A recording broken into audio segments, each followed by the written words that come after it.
Nice work. Thank you so much. That's awesome. I put the mic stand down, so now I'm like, I know. gotta readjust. So Readjust. you were named one of CMT's Next Women of Country for 2019. How's it feel to be a part of that group? Because that's really cool. It is pretty cool because I remember I was about 5 years old, and I just remember every summer, me and my sister, we'd sit in front of the TV all summer long and watch CMT music videos. And for, to be on such a, like, there's so many awesome girls that are, in this year's Next Women of CMT, country, and to be able to be up there with some people like that is pretty wild, and to be a part of CMT, like have my name attached to that, it's a dream for me.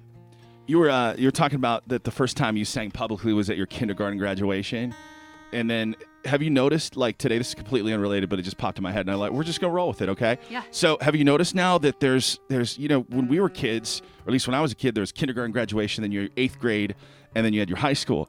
Now it's like there's a graduation for every single grade, like There first is. grade graduation, second grade. How many graduations? You'd have to be singing every year at that point. So let me see. I had a pre-K kindergarten and 8th grade graduation, a 12th grade graduation, and then I graduated from college, believe it or not. I got that general studies degree.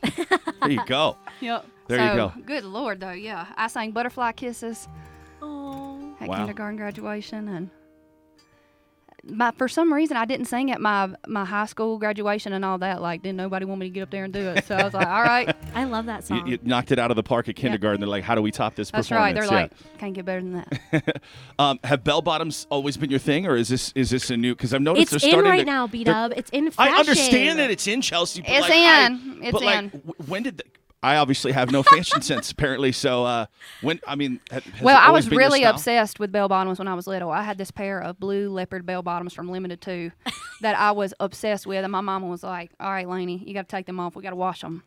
So I've always loved bell bottoms. I've loved flare pants, but so probably about 4 years ago, I started wearing bell bottoms every day. Nice. And then now all of a sudden, they're kind of coming back, but I'm hoping I can be the queen of bell bottoms. I'm thinking about, like, as because I'm losing weight, and I'm thinking about as I like go down in jean sizes, I can donate these to people to make their own bell bottoms. Hey, because give the 'em to legs me. are just Holy ginormous. Give them to me. cow. Yeah, you get them tailored and everything. what I'm we good to talking go. about. Yeah, and they're vintage, because they're Why are already they distressed and vintage? everything. I love it. just think that'd be maybe I'm ahead of my time with that, but I Hey. think that'd be a good idea. My grandma actually took a lot of my skinny jeans that I wore years ago, and she sewed some fabric into them and made them into bell bottoms. Cool. Or you could turn them into a quilt. That might be a good you idea could- too. Hey, Stop whatever. talking. Okay.